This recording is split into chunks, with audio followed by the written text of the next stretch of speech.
In this English lesson, I wanted to help you learn the English phrase, to learn something the hard way.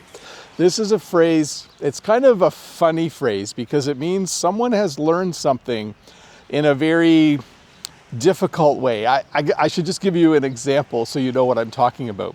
If you have the stove on and you accidentally touch the burner, you've learned something the hard way. You've learned that you shouldn't touch the burner on the stove when it's hot. When a small child first sees a candle and they put their finger close to the flame and suddenly pull their finger away, they've learned something the hard way.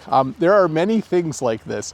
When people first walk on ice, when people move to Canada and they first walk on ice and they slip and fall, they've learned the hard way that ice is slippery. I shouldn't laugh, but it happens sometimes. People just aren't aware of how slippery it is. The other phrase I wanted to teach you today is a little meaner, and it's the phrase, that'll teach them, which is short for that will teach them, or that will teach you, or that will teach him or her. It simply means you see someone fall on the ice, and in your mind you think, that'll teach them. That'll teach them not to walk so quickly on the ice next time. Again, not a very nice thing to say, kind of mean and kind of rude, but it's when you see someone do something where you would use the phrase that to learn something the hard way, and then you say, if you're really mean and rude, or you think, if you're less mean and rude, that'll teach them. So to review, to learn something the hard way. If you hit your thumb with a hammer, you have learned the hard way that a hammer is very hard and it will hurt you. And then if you put your thumb in a dumb spot and hit your thumb with a hammer and someone sees you, they might say, that'll teach them. But hey, let's look at a comment from a previous video. This comment is from Takagero. And the comment is, incredibly clean sidewalks. I see no snow at all. Very beautiful. Spring is around the corner, I guess. And my response, we try to keep things tidy, but as things warm up, the mud will come. Well, we've actually, thanks Takagero for that comment. We've actually gone kind of the other way here in Ontario, Canada. Right now, as you can see, there's snow again. It's a little bit, I think it's starting to melt a little bit. That might also just be from the road salt.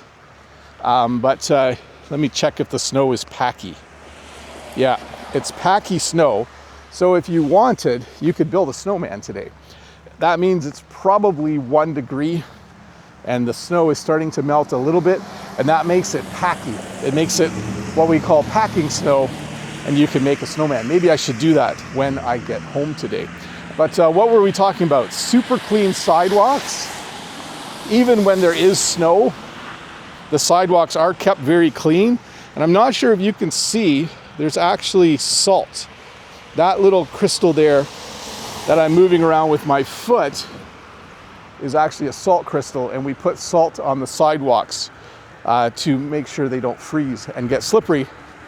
And so people who recently moved to this snowy climate don't fall and have people say that'll teach them, or so they don't have to learn something the hard way. I also wanted to show you this.